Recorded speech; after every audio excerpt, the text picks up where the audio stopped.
Oke. Diarahin di sini aja ya. Ya. Oh, kita diarahin di sini aja begitu Bapak. Panas banget ya.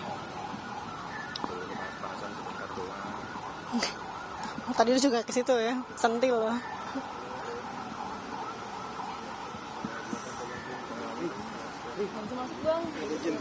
Nggak boleh ke sana. Jadi gue suruh masuk ke sana. Tapi nggak boleh ternyata. Langsung ke sini doang. Boleh. Boleh. Iya bang. Terfiksi. Jalannya emang dari sana sih. Dulu gambarnya udah ada belum? Duduk. Ntar gue dari samping. Kalau nggak boleh duduk.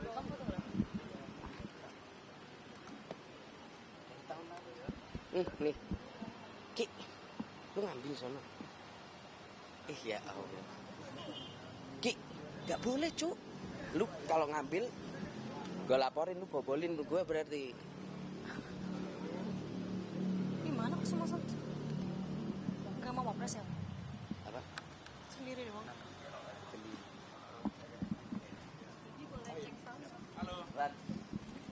Halo Mas, selamat sore. Baik.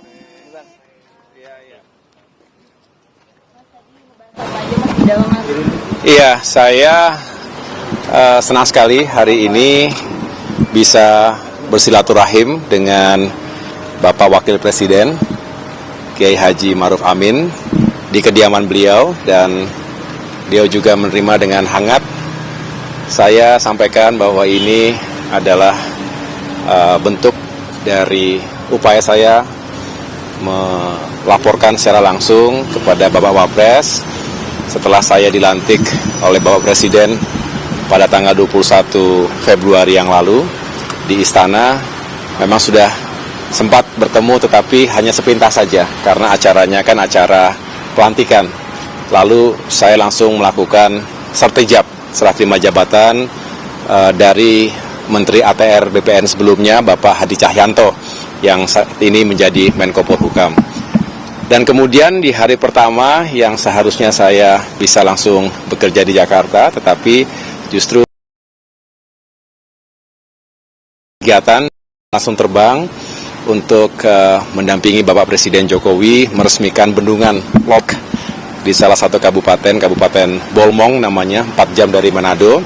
Saya sendiri bisa melakukan sejumlah kegiatan, membagikan sertifikat di kota Manado untuk gereja dan juga untuk warga Manado yang ada di sana secara langsung, dan kemudian mengikuti rangkaian kegiatan Bapak Presiden.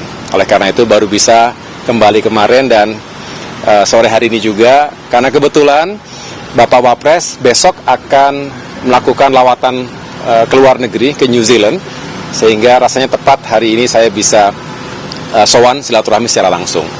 Yang jelas beliau tadi juga menyampaikan beberapa pesan karena saya ingin memohon wejangan sekaligus juga arahan-arahan yang jelas terkait dengan urusan pertanahan, agraria dan tata ruang ini. Beliau mengingatkan bahwa masih banyak permasalahan yang dihadapi masyarakat kita di berbagai daerah. Beliau bahkan tadi dan saya catat secara langsung beberapa saat yang lalu ada warga yang melaporkan, mengadulah kepada Bapak Wapres tentang tanahnya yang diserobot oleh orang lain, diserobot oleh pengembang, dan akhirnya nasibnya tidak menentu. Kasihan, padahal ini rakyat kecil. Jadi disinilah yang menjadi tantangan terbesar bagi Kementerian ATR, bagaimana kami bisa secara utuh, tentu bukan juga terburu-buru, gegabah, tetapi secara utuh melihat permasalahan sengketa, termasuk juga kasus-kasus yang disebabkan oleh mafia-mafia tanah yang merugikan rakyat. Yang jelas sejak awal saya menyampaikan, sama seperti yang telah dicanangkan oleh Menteri sebelumnya, kita ingin tegas. Jangan sampai ada siapapun yang melawan hukum di negeri kita, termasuk di urusan pertanahan ini. Kalau ada rakyat berhadapan dengan mafia tanah, sudah pasti Kementerian ATR akan berpihak pada rakyat, akan membela rakyat kecil, jangan sampai hak mereka diinjak, apalagi masyarakat rentan. Banyak juga misalnya yang sudah pensiun, ya, itu yang dipermainkan, rakyat kecil dipermainkan, dan kita tidak akan membiarkan itu terjadi.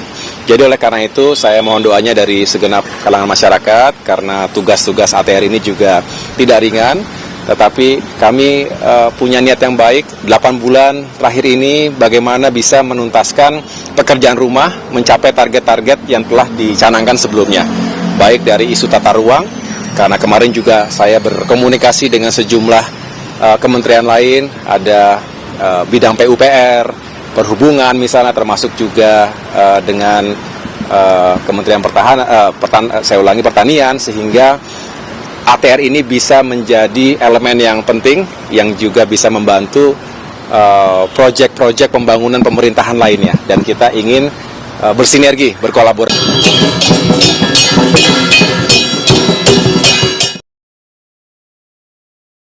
Tadi saya sudah telepon Pak Erlangga.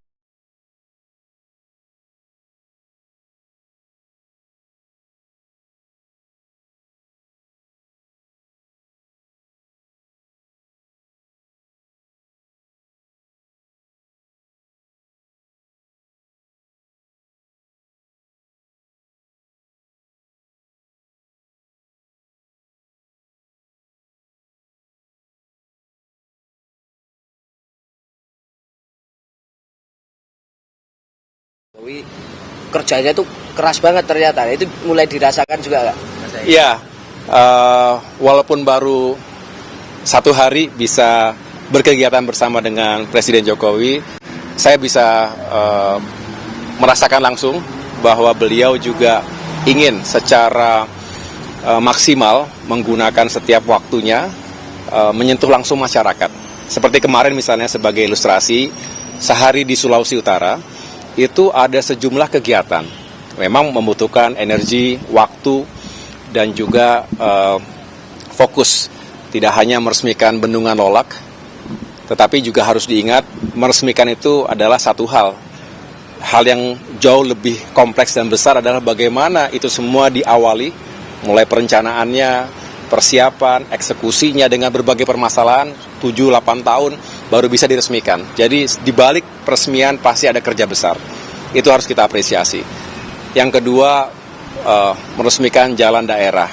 Lalu ada lagi bertemu dengan masyarakat, para pelaku UMKM di kabupaten yang lain. Jadi terbang naik helikopter di Bitung kemarin, kemudian juga memeriksa gudang Bulog yang ada di sana, sekaligus juga menyapa masyarakat. Jadi cukup banyak ragam kegiatan yang dilakukan dalam perjalanan 1 hari di sebuah provinsi. Belum lagi lawatan sebelumnya di Sulawesi Selatan dan lain-lain. Jadi saya bisa merasakan bahwa memang pemimpin, saya yakin Presiden Jokowi termasuk Bapak Prabowo Subianto jika insya Allah dilantik menjadi presiden, punya semangat yang sama. Ini juga yang harus bisa menggerakkan yang lainnya, kalau pemimpinnya juga benar-benar aktif memimpin, bukan hanya di balik meja tapi juga turun ke lapangan, melakukan pemeriksaan, evaluasi, sekaligus juga menunjukkan leadership dan juga manajemen di tingkat yang paling strategis. Saya rasa ini akan menggerakkan jajaran kabinet, kementerian, lembaga-lembaga, dan termasuk dari pusat sampai dengan daerah. Sinergi dan kolaborasi yang harus dibangun vertikal dan horizontal ini menurut saya menjadi kunci kerja pemerintahan yang sukses. Mas Aye tadi di dalam barengan sama Pak Wapres ini ada bicara soal situasi terkini kebangsaan, nggak sih Mas, termasuk soal isu soal hak angket yang ingin digulirkan oleh dari paslon lain gitu Mas, soal tidak bicara secara langsung, tidak bicara terkait dengan politik, tetapi tadi justru saya mendapatkan wejangan bahwa ada harapan besar dari Bapak Wakil Presiden kita. Beliau mengatakan, saya sebentar lagi berusia 81 tahun. Ada harapan besar bagi generasi penerus, ya kita semua ini, untuk bisa melanjutkan apa yang sudah baik, sekaligus juga terus melakukan evaluasi apa saja yang bisa kita terus tingkatkan dan sempurnakan. Tadi beliau secara khusus begitu passionate menyampaikan kita harus semakin fokus pada upaya pengentasan kemiskinan misalnya. Bagaimana masyarakat kita ke depan tidak terlalu bersandar pada bantuan pemerintah secara langsung, tapi punya kemandirian karena punya lapangan pekerjaan, punya pekerjaan yang layak maksud saya, termasuk punya kewirausahaan sehingga bisa menjalankan usahanya, khususnya UMKM dengan baik dan punya profit yang juga layak begitu, sehingga pada akhirnya anggaran kita tidak terlalu besar yang habis untuk jaring pengaman sosial, tapi bisa dilakukan pembangunan-pembangunan lainnya yang juga pada akhirnya akan mengenerate pertumbuhan ekonomi. Saya setuju 100% karena itu juga yang Partai Demokrat selama ini perjuangkan, bagaimana masyarakat Indonesia semakin baik kehidupannya. Kemiskinan bisa diturunkan, pengangguran bisa diturunkan, dan akhirnya punya pekerjaan yang layak. Dan penghasilan juga lebih baik. Jadi itu kira-kira yang tadi dibicarakan, tidak ada secara khusus bicara tentang politik hari ini. Sikap Partai Demokrat soal hak angket seperti apa sih Mas? Karena kemarin persis Pak Surya Paloh beserta dengan teman-teman dari Koalisi Perubahan itu menyebutkan bahwa mendukung hak angket dan merupakan hak ini adalah hak konstitusional. Kalau Partai Demokrat sendiri mendukung atau? Saya tidak melihat ada urgensi ke sana. Bukan hanya karena Demokrat saat ini adalah bagian dari pemerintahan, tetapi juga saya melihat bahwa walaupun sekali kita menghormati, penghitungan masih berlangsung ya, bagaimanapun kita menunggu secara formal dan resmi oleh KPU, tetapi bisa dilihat secara rasional juga hasil penghitungan sementara terkait dengan Pilpres ini sudah menempatkan pasangan 02, Prabowo Gibran sebagai kandidat yang unggul dan jauh, unggulnya marginnya besar. Jadi tidak bisa saya tidak melihat ada sesuatu yang sangat aneh di situ karena memang jaraknya jauh. Ya, tetapi saya juga sebagai seorang Demokrat menghormati siapapun di negeri kita, partai manapun, tokoh manapun yang ingin menggunakan hak konstitusional, silakan. Tetapi kami dari Partai Demokrat secara tegas mengatakan kami tidak melihat ada kepentingan itu. Saya justru lebih tertarik pasca pemilu ini, setelah kita mengetahui tentu namanya pertempuran politik itu menyisakan orang yang kecewa, orang yang marah, orang yang belum bisa mencapai targetnya, dan saat yang baik untuk kita mulai merajut kembali rekonsiliasi bangsa, dan itu harus kita tunjukkan secara genuine. Mengapa? Karena kita ingin Indonesia tidak terlalu lama terjebak pasca pemilu ini dalam urusan-urusan yang juga tidak produktif bagi pembangunan bangsa. Kita berharap 8 bulan ini menjadi masa yang penting. Transisi kepemimpinan nasional itu harus dikawal dengan baik. Justru Demokrat bersyukur karena bisa terlibat secara langsung dalam masa transisi ini. Karena bagaimanapun ini masa yang paling penting. Saya tahu pasti Pak Presiden Jokowi telah mempersiapkan langkah-langkahnya sebelum nanti menyerahkan tongkat estafet tersebut kepada Bapak Prabowo, insya Allah ya. Dan sebaliknya Bapak Prabowo juga punya niat yang baik untuk menyiapkan dari sekarang apa saja yang harus segera bisa dilakukan. Ingat, janji kampanye itu untuk ditunaikan. Dan ada hal-hal yang bisa segera kita capai. Ada quick wins yang harus kita juga tunjukkan kepada masyarakat. Tapi juga ada yang sifatnya lebih jangka panjang. Ini juga perlu kita jelaskan karena tidak semua bisa terjadi dalam 1 bulan, 2 bulan, bahkan 1 tahun pertama. Tetapi dengan semangat yang kuat, saya rasa transisi ini bisa berjalan dengan baik dan pada akhirnya setelah Pak Jokowi, Pak Prabowo siap untuk melanjutkan itu semuanya. Mas Ahy, terakhir untuk soal kemarin ngomong soal rekonsiliasi, kemarin Pak Surya Paloh dan Mas Anies mengucapkan selamat atas jabatan yang sudah diemban. Ini apakah ada tanggapan? Itu yang pertama. Yang kedua, kemudian ketika bicara soal rekonsiliasi, jika nantinya Pak Prabowo ingin menarik katakanlah teman-teman dari Parpol Koalisi Perubahan, ini sikap Demokrat seperti apa? Apakah akan resistensi atau enggak sebenarnya, Mas? Ya, terima kasih kalau para sahabat ya menyampaikan apresiasi terkait pelantikan saya dan juga masuknya saya ke dalam kabinet. Menurut saya ini sebuah bagian dari itulah realitas demokrasi kita. Kadangkala kita bersama, kadangkala kita berbeda, tetapi tujuan kita sama. Insya Allah tujuan kita sama. Dan bagi saya ketika ada niatan untuk terjadi penggabungan atau perkuatan koalisi, tentunya sebagai Presiden yang terpilih Bapak Prabowo Subianto merupakan pemimpin koalisi Indonesia Maju. Saya menghormati betul apa yang beliau harapkan atau inginkan, tetapi saya juga senang karena Pak Prabowo itu selalu mengajak kita untuk bertukar pikiran, tidak yang langsung mengambil sesuatu yang strategis atau fait accompli.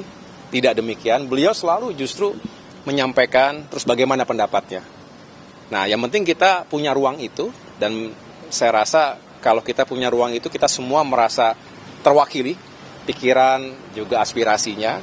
Yang selebihnya kita kembalikan kepada pemimpin kita, kepada Pak Prabowo. Dan itu yang seharusnya menjadi etika dalam membangun koalisi. Ada pemimpinnya, dan tentunya kalau dirasa ada keperluan untuk membangun atau memperkuat koalisi, ya sekali lagi kita serahkan kepada Pak Prabowo.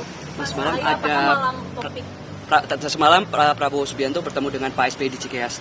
Nah, itu ada bicara soal itu Mas Ahaye. Nah, terus terang saya sendiri belum mendapatkan ceritanya. Jadi saya setelah ini ingin mendengar juga. Tetapi yang jelas ini kan selalu menjadi perbincangan apa pembicaraan antara Pak Prabowo dengan Pak SBY, termasuk yang di Pacitan ketika itu. Jadi yang kami syukuri adalah hubungan Pak Prabowo dengan Pak SBY ini seperti sahabat dan yang saling membutuhkan dalam arti ingin sahabatnya sukses. Jadi Pak Prabowo juga dengan niat yang baik ingin mendengarkan masukan-masukan dari Pak SBY. Pak SBY juga dengan niat yang baik ingin memberikan masukan termasuk pengalaman yang mungkin saja bermanfaat. Tetapi hubungan saling menghormati ini menurut saya sesuatu yang sangat baik. Ini harus menjadi model dalam hubungan antara tokoh bangsa. Jadi kalau antara tokoh bangsa membuka ruang dialog seperti ini, tidak harus selalu diselebrasi, tidak harus selalu di depan kamera, tetapi tertutup, terbatas, tapi benar-benar ada niat yang baik untuk saling memberikan support. Saya pikir itu bagus sekali. Tapi terus terang saya tidak tahu secara pasti apa yang menjadi pembicaraan beliau berdua. Cukup ya? Terima kasih ya. Terima kasih. Terima kasih ya. Thank you. Ya, mari. Terima kasih yang mengucapkan selamat kemarin ya semuanya ya. Terima kasih. Kenapa? Apa jadi Japri? Balas sama Mas Ahaye. Kenapa? Katanya Mas Ahaye Japri Mas Ahaye. Oh gitu. Iya. Kita cek dulu. Terima kasih ya. Iya Mas, cakep pinjam berarti ya Mas.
Thank you, Mas Ahaye.